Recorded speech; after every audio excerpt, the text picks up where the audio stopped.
நம்முடைய இபாதத் விஷயத்தில் நாம் ஐகால தொழுகையின் பொழுது ஐகால தொழுகையை தொழக்கூடிய நாம் நம்முடைய உடல் ஆரோக்கியத்தை மட்டுமே செலவு செய்கின்றோம். நாம் ரமலானுடைய மாதத்தில் நோன்பு நோக்கிறேனால் நாம் நம்முடைய உடல் ஆரோக்கியத்தை மட்டுமே செலவு செய்கின்றோம். பொருளாதாரத்தை கொடுத்த நாம் ஜகாத்து கொடுக்கின்றமையானால் நம்முடைய பொருளாதாரத்தை மட்டும் நாம் செலவு செய்கின்றோம். ஆனால் விடுதலுக்க ஹஜ்ஜி கடமையை நிறைவேற்றக்கூடிய நாம், உம்ரா கடமையை நிறைவேற்றக்கூடிய நாம், நமக்கு என்ன பாக்கியம் தெரியுமா? நம்முடைய உடல் ஆரோக்கியத்தையும் செலவு செய்கின்றோம், நம்முடைய பொருளாதாரத்தையும் செலவு செய்கின்றோம். நம்முடைய மிகப்பெரிய ஒரு கஷ்டமான சூழ்நிலை உடல் ஆரோக்கியத்தை பொறுத்தவரை உடல்நிலை குறைவு, இதெல்லாம் பாராமல் புனிதமிக்க மக்காவிலும் புனிதமிக்க மதீனாவிலும் இபாதத்துகளை அதிகப்படுத்த வேண்டும் என்று நம்ம உடலெல்லாம் செலவிட்டு நம்முடைய இபாதத்தை உட்கொள்கின்றோம், நம்முடைய பொருளாதாரத்தை உட்கொள்கின்றோம். நாம் செய்த இந்த இபாதத் நாளைய மறுமையிலே நமக்கு கூலி கிடைக்க வேண்டுமேயானால் நிச்சயமாக நீங்கள் குறித்துக் கொள்ளுங்கள். இந்த ஷிர்கல் வருவதை இணை வைத்தலை தவிர எதை வேண்டுமானாலும் அல்லாஹ் ரப்பல் ஆலமீன் மன்னித்து விடுவேன் என்று சொல்லுகின்றான். யார் ஒருவர் இணை வைக்கின்றார்களோ அவர்களுக்கு சொர்க்கத்தை ஹராமாக்கி விட்டேன் என்று சொல்லுகின்றான். சொர்க்கத்தை ஹராமாக்கி விட்டேன் என்று சொல்லுகின்றான்.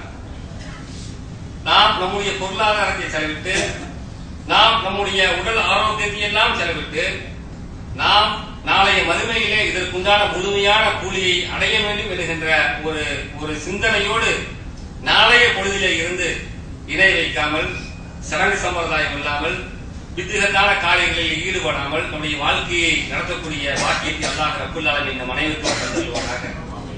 அன்பிற்குரியவர்களே, அன்பிற்குரிய பெரியோர்களே, சங்கைக்குரிய தாய்மார்களே, நபிகள் நாயகம் ஸல்லல்லாஹு அலைஹி வஸல்லம் அவருடைய வாழ்க்கையில் அவருடைய குணாதிசம், அவருடைய பொறுமை, இரண்டு விஷயங்கள் தான் தீனுல் இஸ்லாமை இந்த மதீனா முனவராவிலே, மக்கத்து முனவராவிலே தீனுல் இஸ்லாம் உணரப்பட்டது.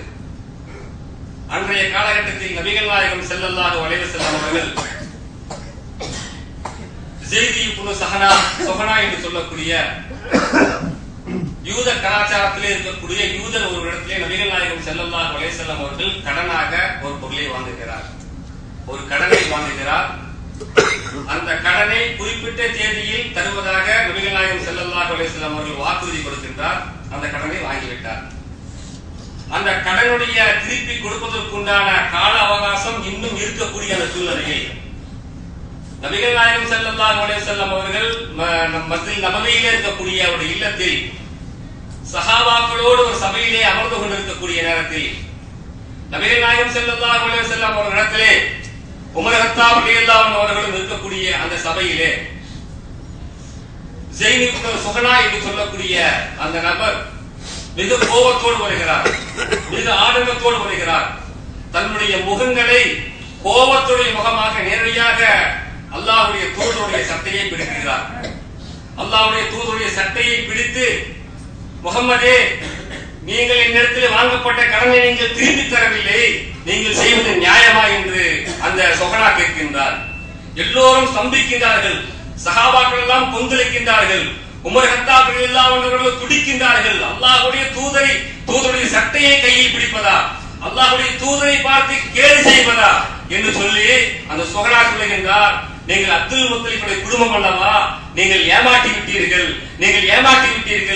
நீங்கள் வாங்கப்பட்ட அந்த கடனை நீங்கள் திருப்பி தரவில்லை என்று ஸஹனா சொல்லுகின்றார். ஆதங்கத்தோடு சஹாபாக்கள் எல்லாம் பார்க்கின்றார்கள். என்ன ஸஹனா சொல்லுகிறார்? யார் இந்த நபர்? யார் அல்லாஹ்வுடைய தூதரிடத்திலே ஒரு சட்டையை பிடிக்கக்கூடியவர்களுக்கு எப்படி இவருக்கு தைரியம் வந்தது என்று சொல்லிவிட்டு அருகிலே இருந்த உமர் கத்தாப் ரலியல்லாஹு அன்ஹு அவர்கள், அல்லாஹ்வுடைய தூதரே, நீங்கள் கட்டளையிடுங்கள், கட்டளையிட்டால் இந்த நபருடைய தலையை துண்டு துண்டாக வெட்டி விடுவேன் என்று அந்த உமர் கத்தாப் ரலியல்லாஹு அன்ஹு சொல்லுகின்றார்கள். உமர் கத்தாப் ரலியல்லாஹு அன்ஹு வாழ்க்கை வரலாறு தெரியுமா? அல்லாஹ்வுடைய தூதரை கேலி செய்தார் என்று சொன்னாலே அவரால் தாங்க முடியாது. உடனடியாக அல்லாஹ்வுடைய தூதருடைய குணத்தை பாருங்கள். அல்லாஹ்வுடைய தூதர், உமர் கத்தாபே, என்ன செய்கிறீர்கள் நீங்கள்? உங்களிடத்தில் இந்த குணத்தையா நான் பார்த்தேன். பாதிக்கப்பட்டவர் யாருங்க? அல்லாஹ்வுடைய தூதர் பாதிக்கப்பட்டிருக்காரு. இந்த நாட்டுடைய ஜனாதிபதி, நாட்டுடைய தலைவர், மதீனாவுடைய தலைவர், சொர்க்கத்துக்கு சொந்தக்காரர், அவர் பாதிக்கப்பட்டு அவர் கேவலப்படக்கூடிய சூழ்நிலையில் அந்த சபையிலே நின்று கொண்டிருக்கக்கூடிய நேரத்திலே அருகில் இருக்கக்கூடிய உமரத்தாப் ரலியல்லாஹு அன்ஹு சொல்லுகின்றார், உமரே, உங்களை நான் இந்த கோணத்தை நான் எதிர்பார்க்கவில்லை. நீங்கள் என்னிடத்திலே சொல்லி இருக்க வேண்டும், நீங்கள் வாங்கிய கடனை திருப்பிக் கொடுங்கள் என்று நீங்கள் சொல்லி இருக்க வேண்டுமே தவிர அவருடைய தலையை வெட்ட வேண்டும் என்று கோபத்தோடு சொல்லுகிறீர்களே, இது நியாயமா என்று அவர்கள் கூப்பில் வைக்கின்றார். எல்லோரும் சம்பிக்கின்றார்கள். உடனடியாக உமரத்தாப் ரலியல்லாஹு அன்ஹு அழைக்கின்றார்கள், இங்கே வாருங்கள், இந்த சகோதரனுக்கு கொடுக்க வேண்டிய கடனை நீங்கள் திருப்பி கொடுத்து விடுங்கள். இந்த கடனை திருப்பி கொடுத்து விட்டு 2 கையளவு பேரித்தம்பழத்தை அதிகப்படியாக நீங்கள் கொடுத்து விடுங்கள். எதற்கு தெரியுமா? அந்த சகோதரனுடைய மனதை நீங்கள் புண்படுத்தி விட்டீர்கள். அந்த சகோதரனுடைய மனம் புண்பற்றும்படி அபூபக்கர், உமர் ரலியல்லாஹு நடந்தார்கள். இல்லை, அல்லாஹ்வுடைய தூதரை கண்ணியக்குரியதாக நடந்ததின் அடிப்படையிலே தான் அவர்கள் வீரத்தனமோடு எழுந்தார்களே தவிர அவர்களை கேவலப்படுத்த வேண்டும் என்று அவர்கள் எழவில்லை. ஆனால் அல்லாஹ்வுடைய தூதர் சொன்னாரு, உமரே, நீங்கள் போங்க, 2 கையளவுள்ள பெருச்சு மனத்தை அதிகமாக கொடுத்து அவருடைய மனதை, வேதனைப்பட்ட மனதை நீங்கள் பகிர்ந்து கொள்ளுங்கள் என்று உமரத்தாப் ரலியல்லாஹு அல்லாஹ்வுடைய தூதர் கட்டளையிடுகின்றார். அல்லாஹ் கூட ஏதோ சொல்லுகிறார் என்று நேரடியாக அந்த சஹானாவை அழைத்து செல்லுகின்றார். சஹானாவை அழைத்து விட்டு அந்த சஹானாவுக்கு அந்த பெருத்தம்பழத்தை, அந்த அவருடைய கடனை திருப்பி கொடுத்து விட்டு அந்த 2 கையளவுள்ள பெருத்தம்பழத்தை கொடுத்து விடுகின்றார். இந்த 2 கையளவு பெருத்தம்பழத்தை கொடுத்து விட்டு உமர் ரலியல்லாஹு அன்ஹு சொல்லுகின்றார்கள், நீங்கள் யார்? நீங்கள் அல்லாஹ்வுடைய தலைவரை நீங்கள் கேலி செய்தீர்கள், நீங்கள் தலைவரை சபையிலே நீங்கள் சட்டையை பிடித்தீர்கள், நீங்கள் யார்? நான் தான் சஹனா என்று சொல்கிறான். சஹனாவா நீங்கள்? நீங்கள் சஹனாவா? காலன் நபியினா ஸல்லல்லாஹு அலைஹி வஸல்லம், இவரை அல்லாஹ்வுடைய தூதரை சட்டையை பிடிக்கக்கூடிய சஹனாவா நீங்கள்? சஹனா என்று சொல்லக்கூடிய இந்த நபர் யார் என்று சொல்லப்பட்டார்? யூதர்கள், அன்றைய காலகட்டத்தில் யூதர்களுடைய சிறந்த மார்க்கறிஞராக இருக்கக்கூடியவர். ஒரு சிறந்த மார்க்க அறிஞர், யூதர்களுடைய மார்க்க அறிஞராக இருக்கக்கூடிய நீங்கள் அல்லாஹ்வுடைய தூதரை நீங்கள் கேவலப்படுத்தினீர்கள் என்று சொல்லக்கூடிய நேரத்திலே அந்த யூத அந்த சகோதரர் சஹனா சொல்லுகின்றார், உமர் கத்தாப் ரலியல்லாஹு கையை பிடித்துவிட்டு, நாளை உங்களுக்கு நான் சாட்சி சொல்லுகின்றேன், எங்களுடைய வேதத்தில் முகமது என்று சொல்லக்கூடியவருடைய குணத்தை நான் பார்த்தேன். நான் ஒரு மார்க்க அறிஞராக இருக்கின்றேன். எங்களுடைய வேதத்தை நான் ரிசர்ச் பண்ணக்கூடிய நேரத்தில் முகமதுடைய குணத்தை நான் பார்த்தேன். முகமதுடைய பொறுமையை நான் பார்த்தேன். அந்த பொறுமை இருக்கின்றதா என்று பார்ப்பதற்காகவே நான் வந்தேனே தவிர அவருடைய கடனை திருப்பி வாங்க வேண்டும் என்கிற நோக்கத்திற்காக வரவில்லை என்று அந்த சஹனா சொல்லுகின்றார். இதோ நான் பார்த்து விட்டேன், என்னுடைய வேதத்தில் சொல்லப்பட்ட அந்த முகமதை நான் பார்த்து விட்டேன், அந்த வேதத்தில் சொல்லப்பட்ட அல்லாஹ்வுடைய தூதரை நான் பார்த்து விட்டேன், நான் ஈமான் கொண்டு விட்டேன், ஷஹாதத்து சொல்லிவிட்டேன், இஸ்லாத்தை தழுவி விட்டேன். இதே சிந்திப்பார்கள். அல்லாஹ் மன்னிக்க வேண்டும். இதே நபிகள் நாயகம் ஸல்லல்லாஹு அலைஹி வஸல்லம் அவர்கள், இதே நபிகள் நாயகம் ஸல்லல்லாஹு அலைஹி வஸல்லம் கோபப்பட்டிருந்தால், உமர் கத்தாப் ரலியல்லாஹு தலையை வெட்டி இருந்தால் மார்க்கம் பரவி இருக்குமா? நிச்சயமாக மார்க்கம் பரவி இருக்காது. தீனுல் இஸ்லாம் உலக நாடு முழுவதும் பரவி இருக்காது. ஆனால் நபிகள் நாயகம் ஸல்லல்லாஹு அலைஹி வஸல்லமுடைய அந்த குணம், அந்த பொறுமை, அந்த யூதருடைய தலைவர், யூதருடைய மார்க்க அறிஞர், சிறந்த மார்க்க அறிஞர் என்று பட்டம் பெற்ற அந்த சஹனா மார்க்கத்தில், இஸ்லாமிய மார்க்கத்தை தழுவி ஷஹாதத் கலிமாவை சொன்னார். என்ன படிப்பினை? நபிகள் நாயகம் ஸல்லல்லாஹு அலைஹி வஸல்லமுடைய குணத்திலே, நபிகள் நாயகம் ஸல்லல்லாஹு அலைஹி வஸல்லமுடைய பொறுமையிலே இந்த இஸ்லாம் இந்த மதீனாவிலே வளரப்பட்டது. அதே போல் நபிகள் நாயகம் ஸல்லல்லாஹு அலைஹி வஸல்லமுடைய மரணத்துடைய 3வது நாட்களிலே நாமெல்லாம் சம்பவத்தை கேள்விப்பட்டிருப்போம். மரணத்துடைய 3வது நாட்களிலே மஸ்ஜித் நபவியிலே இருக்கக்கூடிய ஒரு இல்லத்திலே நபிகள் நாயகம் ஸல்லல்லாஹு அலைஹி வஸல்லம் அவர்கள் அமரப்பட்டு எல்லா சஹாபாக்களையும் வர சொல்லுகின்றார், எல்லா தோழர்களையும் வர சொல்லி சபையிலே அமர வைக்கின்றார்.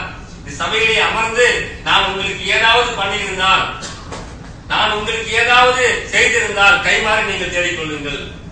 நான் யாருக்காவது உங்களுக்கு பொருள் தர வேண்டுமானால், கடன் தர வேண்டுமானால் நீங்கள் திருப்பி கேட்டு விடுங்கள். யாருங்க சொல்றா? அல்லாஹ்வுடைய தூதர், சொர்க்கத்துக்கு சொந்தக்காரர் என்ன சொல்றாரு? நம்ம வாழ்க்கையில் என்னங்க பண்றோமோ, நம்ம ஒருத்தர் கடன் வாங்கி இருந்தா நம்ம கோபப்படுறோம். என்னை இப்படி எல்லாமே அப்படித்தான். கோபத்தை நம்முடைய முழுமூச்சாக வைத்துக் கொண்டிருக்கின்றோம். அல்லாஹ்வுடைய தூதர் மரணிக்கக்கூடிய இறுதி 3வது நாட்களிலே அசருடைய நேரத்திலே நபிகள் நாயகம் ஸல்லல்லாஹு அலைஹி வஸல்லம் இல்லத்திலே எல்லா சகாபாக்களையும் அழைத்து அமர வைத்து சொல்லுகின்றார்கள், நான் உங்களுக்கு ஏதாவது செய்திருந்தால் உங்களுக்கு நான் கைமாறு செய்ய தயாராக இருக்கின்றேன். யாரிடமாவது நான் பொருள் வாங்கி இருந்தால் உங்கள் பொருளை நீங்கள் திருப்பி வாங்கிக் கொள்ளுங்கள். உடனடியாக ஒரு தோழர் எழுந்திருக்கிறார். அல்லாஹ்வுடைய தூதரே, நீங்கள் விருப்பப்பட்டதின் அடிப்படையிலே நான் கேட்கின்றேன். நீங்கள் உங்களுடைய ஒட்டகையை நீங்கள் மேய்த்துக் கொண்டு நீங்கள் அழைத்துக் கொண்ட நேரத்திலே ஒட்டகையை சாட்டையின் மீது அடிக்கக்கூடிய அந்த நேரத்திலே அந்த சாட்டையின் மேனியிலே பட்டது. அதே போல் நானும் உங்களை அடிக்க வேண்டும் என்று சபையிலே சொல்லக்கூடிய நேரத்தில் சபைகள் எல்லாம் கதறி அந்த முசாபி என்று சொல்லக்கூடிய சகோதரனை முசாபி என்று சொல்லக்கூடிய அந்த சகோதரனை பார்த்து கோபத்தோடு நிற்கிறார். என்ன முசாபே, என்ன கேட்கிறீங்க நீங்க? அல்லாஹ்வுடைய தூதர் எப்படி இருக்கிறாரு? உடல்நல குறைவாக இருக்கக்கூடிய சூழ்நிலை என்ன அல்லாஹ்வுடைய தூதர் அடிக்க வேண்டும் என்று சொல்லுகிறீர்களே? அதே உமர் ஹத்தாம் வாளை தூக்குவதற்காக தயாராக இருக்கிறார், அடிப்பதற்காக தயாராக இருக்கிறார். உமர் ஹத்தாம் கோபம் அதிகமா வந்துடும். அல்லாஹ்வுடைய தூதரை பாத்தீங்க, அவர் இறுதி கட்ட அவர் கஷ்ட முடியாத சூழ்நிலையில உடல்நல குறைவில் இருக்கிறாரு. அவர் கேட்டங்கிறதுக்காக கேட்கிறீங்க. இல்ல இல்ல அல்லாஹ்வுடைய தூதரே, நீங்கள் விருப்பப்பட்டுட்டீங்க, நீங்க கேட்டுட்டீங்க, அந்த சாட்டையை எடுத்து அந்த சாட்டையை உங்கள் மீது நான் அடிக்க வேண்டும் என்று சொல்லுகிறார். நாம் சிந்தித்து பார்க்க வேண்டும். இந்த நாட்டுடைய தலைவர் இப்போ இந்தியாவை ஆண்டு கொண்டிருக்கிற சவுதி அரசாங்கத்தை ஆண்டு கொண்டிருக்கிற தலைவர்கள் பக்கத்திலே நம்மளால் இருக்க முடியாது. ஆனால் அல்லாஹ்வுடைய தூதர் சொர்க்கத்துக்கு சொந்தக்காரர் எல்லாத்தையும் என்ன சொல்றாரு? பரிகாரம் தெரிவிக்கிறேன், நாளை மறுமையில் நீங்க இந்த இடத்துல கேள்வி கேட்கக்கூடாதுன்னு சொல்றாங்க. வாழ்க்கை எப்படி வாழ்ந்து பாருங்க. உடனடியாக சபையெல்லாம் சந்திக்கக்கூடிய நேரத்திலே அல்லாஹ்வுடைய தூதரிடத்திலே அந்த முசாபி என்று சொல்லக்கூடிய அந்த சகோதரர் சொல்லுகிறார், அல்லாஹ்வுடைய தூதரே, நீங்கள் அடிக்கப்பட்ட சாட்டை உங்கள் வீட்டிலே இருக்கின்றது, அந்த சாட்டை எடுத்து வாருங்கள். உமரை நீங்கள் ஏவுங்கள், உமரை ஏவின சாட்டை எடுத்து வர சொல்லுங்கள் என்று அல்லாஹ்வுடைய தூதரிடத்திலே யாருமே கட்டளையிடுறார்? முசாபி என்று சொல்லக்கூடிய ஒரு சாதாரண ஒரு மனிதன் கட்டளையிடுகிறார்.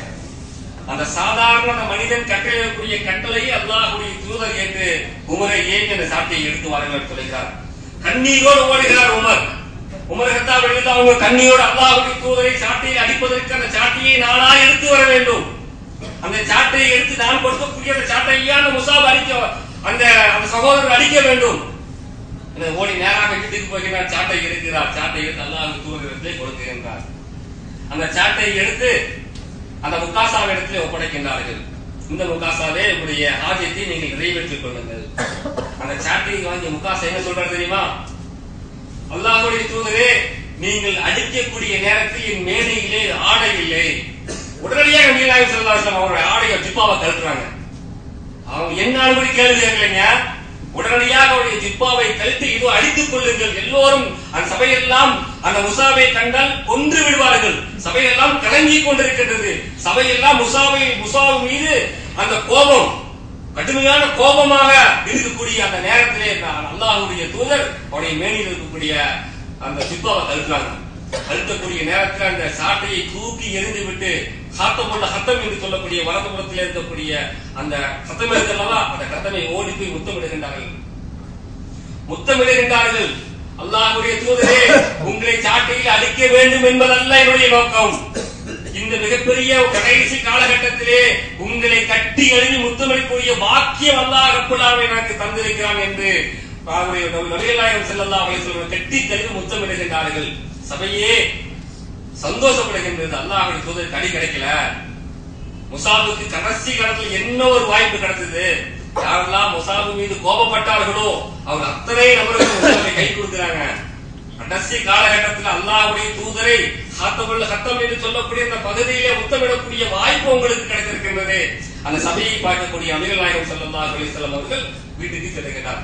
அவருடைய குணத்தை பாருங்கள், அவருடைய பொறுமையை பாருங்கள். என்ன பண்றாரு? அவர் கேட்டாரு, சாட்டை கொடுக்கிறாரு. அந்த குணத்தை பார்க்கணும் அல்லவா? அல்லாஹ்வுடைய தூதர் இந்த நாட்டை ஆட்சி செய்து கொண்டிருக்கக்கூடிய ஒரு ஜனாதிபதியாக இருக்கக்கூடியவர் தீனுல் இஸ்லாமை பரப்புவதற்கு அந்த பொறுமையை தான் கையாண்டார்கள். அடுத்ததாக பார்த்தால் நபிகள் நாயகம் ஸல்லல்லாஹு அலைஹி வஸல்லம் அவர்கள்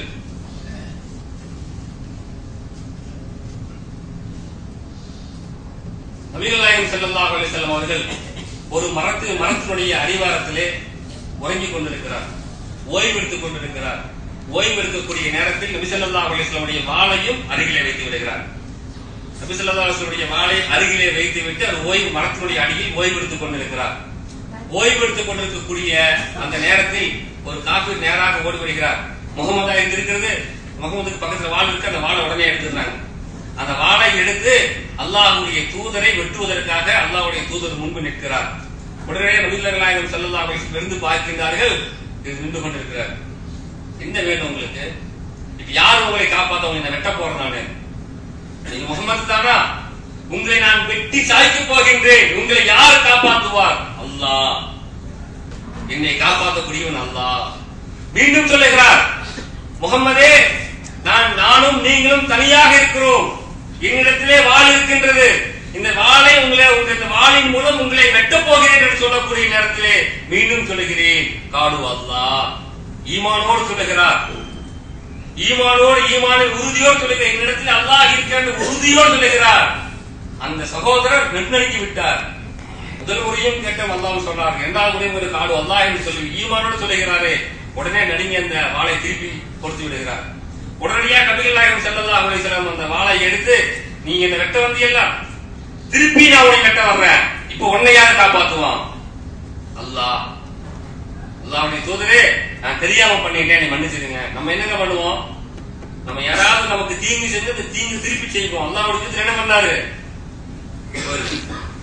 தேசிட்டு போயிருந்தீங்க சந்தோஷத்தோடு, நம் உயிர் காப்பாற்றப்பட்டு விட்டதுன்னு சந்தோஷத்தோடு அந்த சகோதரர் நேராக அவருடைய குழுவுக்கு சென்று 100க்கும் மேற்பட்ட ஒரு நபரிடத்தில் அந்த சபையில சொல்லுகிறார், ஒரு கண்ணியமிக்க ஒருவரை நான் சந்தித்து விட்டு வந்திருக்கின்றேன்.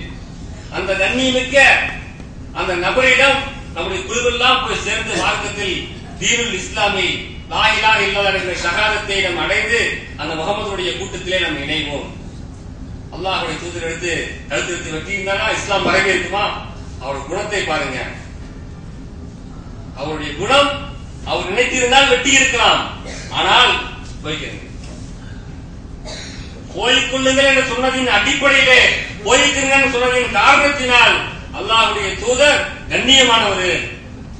அல்லாஹ்வுடைய தூதர் முகமது என்று சொல்லக்கூடியவர் கண்ணியமானவர், ஒரு பொறுமையாளர் என்று சொல்லி அந்த 100 நபர்களும் அன்றைய தினமே இஸ்லாத்திலே வந்ததாக மார்க்க அறிஞர்கள் நமக்கு சுட்டிக்காட்டி இருக்கிறார்கள். அடுத்ததாக பார்த்தால், இந்த குணாதிசயங்களிலே 3ஆவதாக பார்த்தால், அமானிதத்தை பாதுகாக்கக்கூடியவர் நபிகள் நாயகம் ஸல்லல்லாஹு அலைஹி வஸல்லம். அமானிதம் என்று சொல்லப்பட்ட யாருடைய அமானியம்?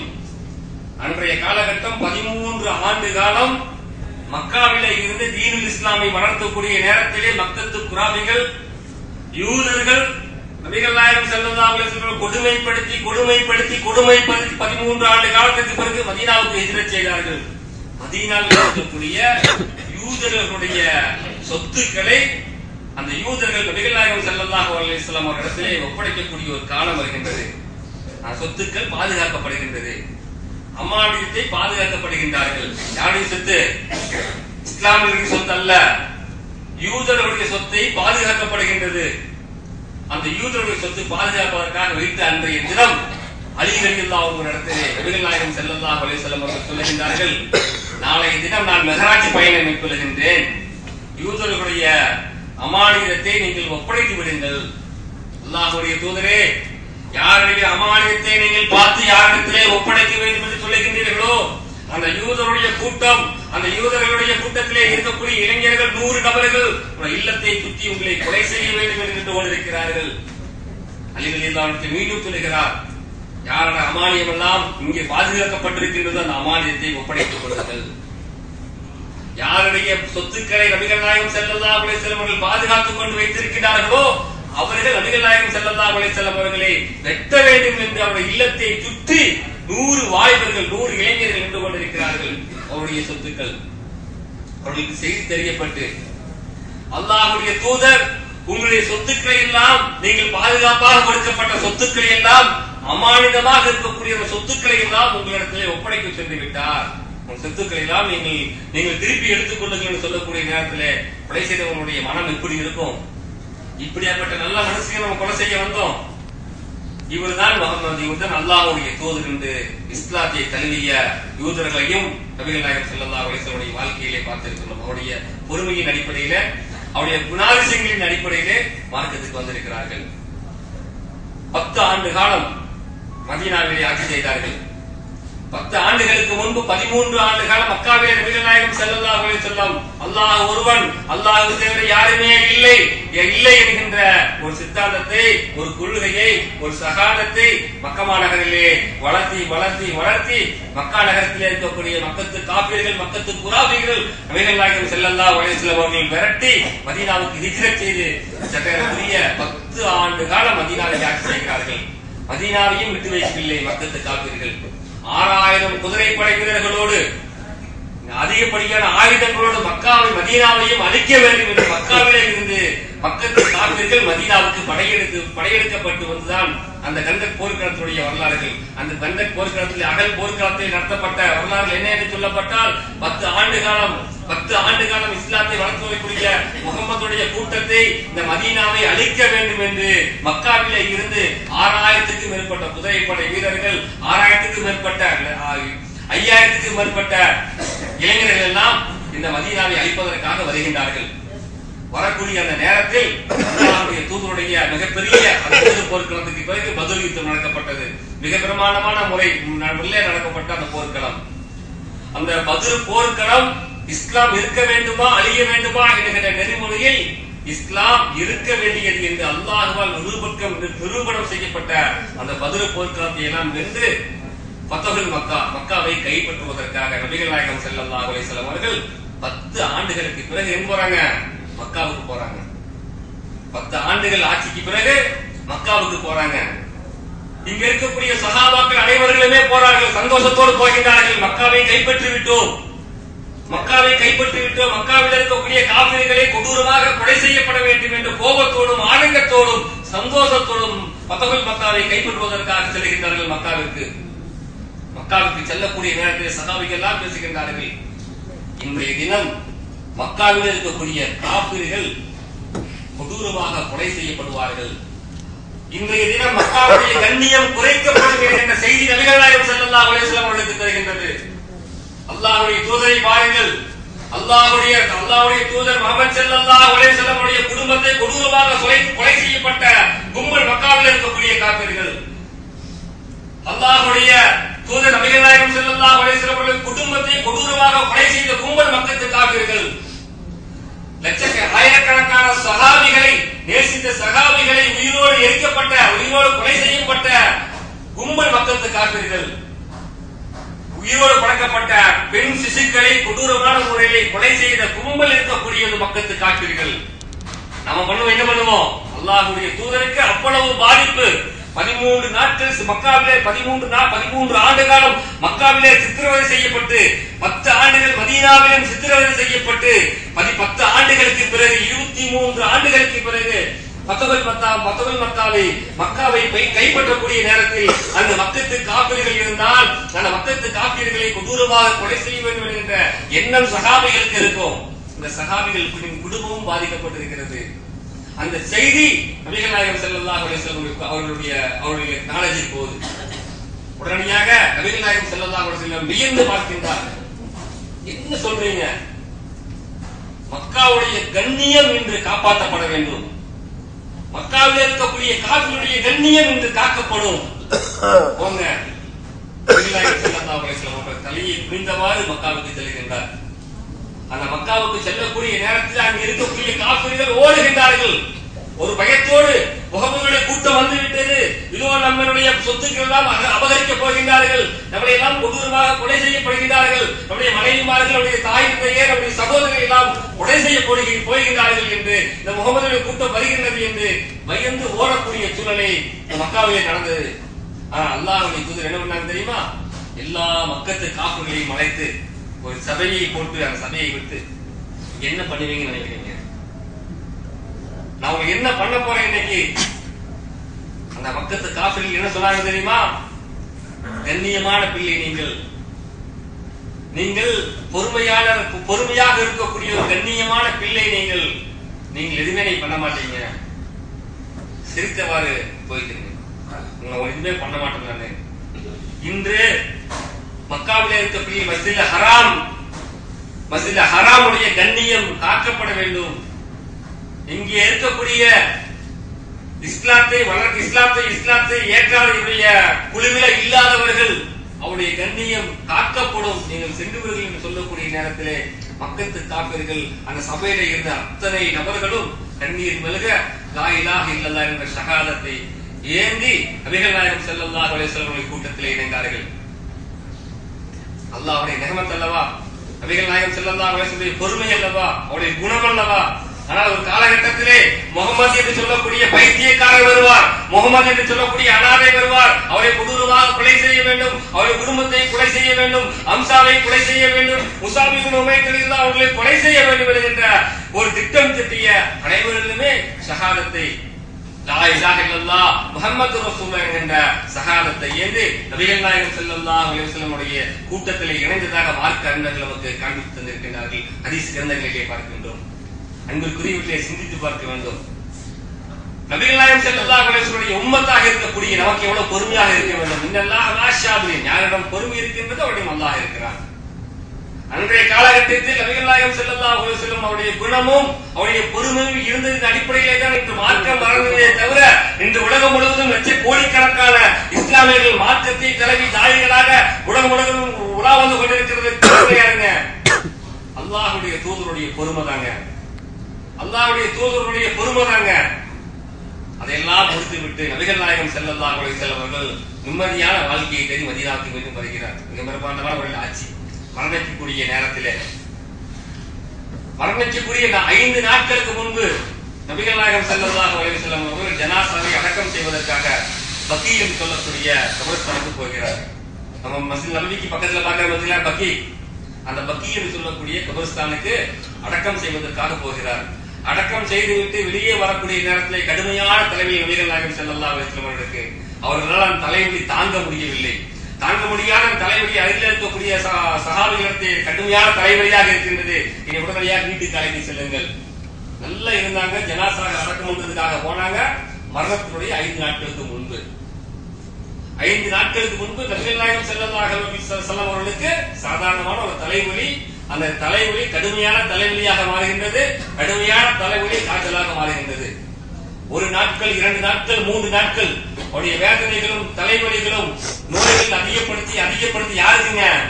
அல்லாஹ்வுடைய தூதருக்கு வேதனைகள் அதிகப்படுத்திக் கொண்டே இருக்கின்றது. அல்லாஹ்வுடைய தூதருக்கு அல்லாஹ்வுக்கு பிடித்த நபி யாருங்க? முஹம்மது ஸல்லல்லாஹு அலைஹி வஸல்லம். அவருக்கு இவ்வளவு வேதனை வருமா? அவருக்கே இவ்வளவு வேதனை வருகிறது என்றால் நம்மள ஏமாத்துறங்க. அவருடைய 1% கூட வாழ்க்கையை நாம் பின்பற்றி இருக்க மாட்டோம். நபிகள் நாயகம் ஸல்லல்லாஹு அலைஹி வஸல்லம் வாழ்க்கையில 1% கூட நாம் பின்பற்றி இருக்க மாட்டோம். ஆனால் சொர்க்கத்துக்கு சொந்தக்காரர் இருக்கக்கூடிய நபிகள் நாயகம் ஸல்லல்லாஹு அலைஹி வஸல்லம் அவர்களுக்கே ஒரு மிகப்பெரிய ஒரு கஷ்டம் இருக்கிறது அப்படின்னு சொல்லப்பட்டால் நம்ம எல்லாம் சிந்தித்து பார்க்க வேண்டும். அல்லாஹ் நம்மை காப்பாற்ற வேண்டும். மரணத்துக்குரிய 2 நாட்களுக்கு முன்பு அதுவரை நபிகள் நாயகம் ஸல்லல்லாஹு அலைஹி வஸல்லம் அவர்கள் ஜமாத்து போட்டு அவர் தான் இமாமத்தாக இருப்பார்கள். அதற்கு முன் சஹாபாக்கள் தொழுவார்கள். அதற்கு பிறகு நபிகள் நாயகம் ஸல்லல்லாஹு அலைஹி வஸல்லம் அவர்கள் இல்லாத உயிரோடு இருக்கக்கூடிய நேரத்தில் அவருக்கு அல்லாத ஒருவர் தொழுக வைத்தார் என்றார். அவருடைய உற்ற தோழர் அபூபக்கர் சித்திக் ரலியல்லாஹு அவர்கள் தான் இரண்டாவதாக தொழுக வைக்கக்கூடிய ஒரு இமாம் ஜமாத்திலிருந்து தொழுக வைத்த ஒரு வரலாறு யாருக்கு இருக்கிறது என்று சொல்லப்பட்டால் அவருடைய உற்ற தோழருடைய மாமனார் அபூபக்கர் சித்திக் ரலியல்லாஹு அவர்களுக்கு தான். அந்த மரணத்துடைய நேரத்தில் எல்லாத்துக்கும் வசியத் செய்யறாங்க. என்ன வசியத் செய்யறாங்க? எல்லாத்தையும் அழைத்து வாருங்கள், மக்காவிலும் மதீனாவிலும் காபிர்கள் உள்ளுக்குள்ள போகக்கூடாது. அன்று போட்ட சட்டம் தான் இன்று வரை நடந்து கொண்டிருக்கின்றது. இங்கு சவுதி அரசாங்கம் போட்ட சட்டம் அல்ல. நபிகள் நாயகம் ஸல்லல்லாஹு அலைஹி வஸல்லம் மரணத்துடைய இறுதி தருவாயில அவருடைய வசியத்திலே மக்காவிலும் மதீனாவிலும் காபிர்கள் யாருமே நுழையக்கூடாது. ஒன்றாவது சொன்னாங்க. இரண்டாவதாக சொன்னார்கள், மக்காவுக்கும் சவுதி நம்முடைய நாட்டிற்கு வெளிநாட்டிலே இருக்கக்கூடிய தூதர்கள் வந்தால் அந்த தூதர்களை கண்ணியப்படுத்திக் கொள்ளுங்கள். அந்த தூதர்கள் மூலம் இஸ்லாம் பரவும். மூன்றாவதாக சொன்னார்கள், மதீனாவில் இருக்கக்கூடிய அன்சாரி தோழர்கள், இந்த அன்சாரி தோழர்கள் இல்லை என்றால் நான் என்னமோ ஆகியிருப்பேன். அந்த அன்சாரி தோழர்களிடத்திலே நீங்கள் நீதமாக நடந்து கொள்ளுங்கள், கண்ணியத்தோடு நடந்து கொள்ளுங்கள். இன்று பார்க்கிறோம், மக்காவில் நம்ம எப்படி பார்த்தோம், மக்காவுடைய நபர்கள் எப்படி பார்த்தோம், நீ மதீனாவுடைய நபர்கள் எப்படி பார்க்கிறோம். மதீனாவுடைய சூழல் எப்படி இருக்குது? அமைதியான சூழல். இங்க இருக்கக்கூடிய அன்சாரிகளுடைய கூட்டத்தில் இருக்கக்கூடியவர்கள் சாலியானவர்களாக இருக்கிறார்கள். அந்த அன்சாரிடத்திலே நீங்கள் நீதமாக நடந்து கொள்ளுங்கள். மூன்றாவதாக சொன்னார்கள், எல்லா சகாபிகளையும் அமர்த்தி சொன்னார்கள், எனக்கு முந்தைய சமுதாயம் கெட்டு போனதற்கு காரணம் அவரவர் அவருடைய நபிமார்களுடைய அடக்க ஸ்தலத்தை வணங்கும் ஸ்தலமாக மாற்றியதன் காரணமாக முந்தைய சமுதாயம் கெட்டு போனது. என்னுடைய சமுதாயம் இந்த மாதிரி கெட்டு போயிடக்கூடாது. அவருடைய நபிமார்களுடைய அடக்க ஸ்தலத்தை கூடாது, வணங்கும் ஸ்தலமாக மாற்றிடக்கூடாது. அது சாதாரண அடக்க ஸ்தலம் தான். நாலாவது விஷயத்தை சொன்னாங்க. அஞ்சாவது நபிகள் நாயகம் ஸல்லல்லாஹு அலைஹி வஸல்லம் சொன்னார்கள், அபூபக்கரே வாருங்கள். அபூபக்கர் சித்திக் ரலியல்லாஹு அன்ஹு அழைத்து சொல்கிறார்கள், நாளை முதல் மஸ்ஜித் நபவியை நோக்கி இருக்கக்கூடிய எல்லா வீட்டுடைய தலைவாசல்களும் ஆப்போசிட்டா இருக்கணும். மஸ்ஜித் நபவியை நோக்கி இருக்க கூடாது. இன்னைக்கு பாக்குறமா கதவு, நிறைய கதவு பார்த்தீங்களா, ஒவ்வொரு வீட்டுடைய கதவாக அந்த காலகட்டத்தில் இருந்தது. ஒரு வீட்டுடைய கதவாக இருந்தது. ஆனால் அபூபக்கர் சித்திக் ரலியல்லாஹு அன்ஹு அவருடைய உங்களுடைய தலைவாசலை தவிர எதுக்கு சொன்னார்கள்? அபூபக்கர் சித்திக் ரலியல்லாஹு அன்ஹு அவர்கள் என்னுடைய மரணத்திற்கு பிறகு இரண்டாவது கலீஃபாவாக உருவாக்கப்பட வேண்டும் என்பதற்காக அறிவுறுத்தப்பட்டார்கள். இப்படி ஒரு சிறப்பான வாழ்க்கையை வாழ்ந்த நபிகள் நாயகம் ஸல்லல்லாஹு அலைஹி வஸல்லம் அவர்கள் மரணிக்கிறார்கள். மரணத்துடைய தருவாய், அந்த மரணத்துடைய தருவாயிலையும் கூட இறையச்சத்தை பற்றி நபிகள் நாயகம் ஸல்லல்லாஹு அலைஹி வஸல்லம் அவர்கள் மக்களிடத்தில் உபதேசம் செய்கின்றார்கள். ஒரு காலகட்டம், ஒரு நேரத்திலே உபதேசம் செய்யக்கூடிய நேரத்தில் நினைவுபடுத்துகிறார்கள். முஸாப் இப்னு உமைர் ரலியல்லாஹு அன்ஹு நினைவுபடுத்துகின்றார்கள். இந்த முஸாப் என்று சொல்லக்கூடியவர் இந்த காலையில் நம்ம போன பார்த்தீங்களா, ஜாரா போன பார்த்தீங்களா, உஹது போர்க்களத்தில் முஸாபினுடைய அடக்கஸ்தலமும் ஹம்சா ரலியல்லாஹுடைய அடக்கஸ்தலம் இருக்கப்பட்டதாக ஒரு காண்பிச்சு தந்தோம். அந்த முஸாப் யாருங்க? அந்த முஸாப் இப்னு ரலியல்லாஹு அவனுடைய குடும்பம் மதீனாவிலே மிக பிரமாண்டமான குடும்பம், மிகப்பெரிய கோத்திரம், பொருளாதாரத்தை அதிகமாக கொடுக்கக்கூடியவர். அந்த முஸாபுடைய தந்தை பேர் முஹைத் என்று சொல்லக்கூடியவர். முஹைத் என்று சொல்லக்கூடிய மகன் தான் முஸாப். இந்த முஹைத் என்று சொல்லக்கூடியவருக்கு பல ஆண்டு காலம் குழந்தையே இல்லாம இருந்தாங்க. அவர் ரொம்ப ஆசைப்பட்டு ஏக்கத்தோடு கிடைக்கப்பட்ட குழந்தை தான் முஸாப் இப்னு உமைர் ரலியல்லாஹு அன்ஹு. அந்த முஹைத் என்று சொல்லக்கூடியவர் முஹம்மது நபி ஸல்லல்லாஹு அலைஹி வஸல்லம் அவருடைய எதிரியாக இருக்கக்கூடியவர், கலிமா சொல்லாதவர், இஸ்லாத்துல வரல. ஸல்லல்லாஹு அலைஹி வஸல்லம் அவர்களை அவருடைய கூட்டத்தை அழிக்க வேண்டும் என்று சொல்லக்கூடிய அந்த கூட்டத்தில் இருக்கக்கூடியவர். அந்த கூட்டத்திலே இருக்கக்கூடிய அந்த முறையீட்டுக்கு தான் முஸாப் இப்னு உமைர் ரலியல்லாஹு அன்ஹு பிறக்கிறார். அழகாக இருப்பார், மிக அழகாக இருப்பார், செல்வச்சீமானாக இருக்கக்கூடியவர். அழகாக இருக்கக்கூடிய அந்த முஸாப் இப்னு உமைர் ரலியல்லாஹு அன்ஹுக்கு அழகழகான ஆடைகளை அணிவிப்பார்கள். ஆடையெல்லாம் அணிவித்து ஒரு ஸ்டேஜுக்கு வளர்ந்துடுறாங்க. ஒரு ஸ்டேஜ் வளர்ந்ததுக்கு அப்புறம் குடும்பத்துக்கு ஒரு செய்தி போகுது. என்ன செய்தி போகுது தெரியுமா? இந்த முஹம்மது என்று சொல்லக்கூடிய அனாதையாக திரிந்து கொண்டிருக்கின்ற, பைத்தியமாக திரிந்து கொண்டிருக்கின்ற அந்த முஹம்மதுடைய கூட்டத்தில் முஸாப் உங்களுடைய மகன் சேர்ந்து விட்டான். யாருக்கு சொல்றாங்க? அந்த முஸாபுடைய தந்தைக்கு சொல்றாங்க. முஸாபுடைய தந்தை யாருங்க? அல்லாஹ்வுடைய தூதரை அழிக்க வேண்டும் என்று சொல்லக்கூடிய கூட்டம், அல்லாஹ்வுடைய தூதரை பைத்தியக்காரர் என்று சொல்லக்கூடிய கூட்டம், இந்த முஹம்மதுடைய கூட்டம் அனாதை என்று சொல்லக்கூடிய கூட்டம். அந்த கூட்டத்திலே இருக்கக்கூடிய அவனுடைய மகன் முஹம்மது ஸல்லல்லாஹு அலைஹி வஸல்லம் கூட்டத்திலே இணைகிறார். நபிகள் நாயகம் ஸல்லல்லாஹு அலைஹி வஸல்லம் முஸாப் இப்னு உமைர் ரலியல்லாஹு அன்ஹு இணைந்த இடத்திலே சொல்கிறார், அல்லாஹ்வுடைய தூதரே, நான் உங்களுடைய கூட்டத்திலே நான் இணைந்து விட்டேன். லா இலாஹ இல்லல்லாஹ் முஹம்மது ரசூலுல்லாஹ் என்ற திருக்கலிமாவை நான் ஏந்தி விட்டேன். இந்த மதீனாவிலே இருக்கக்கூடிய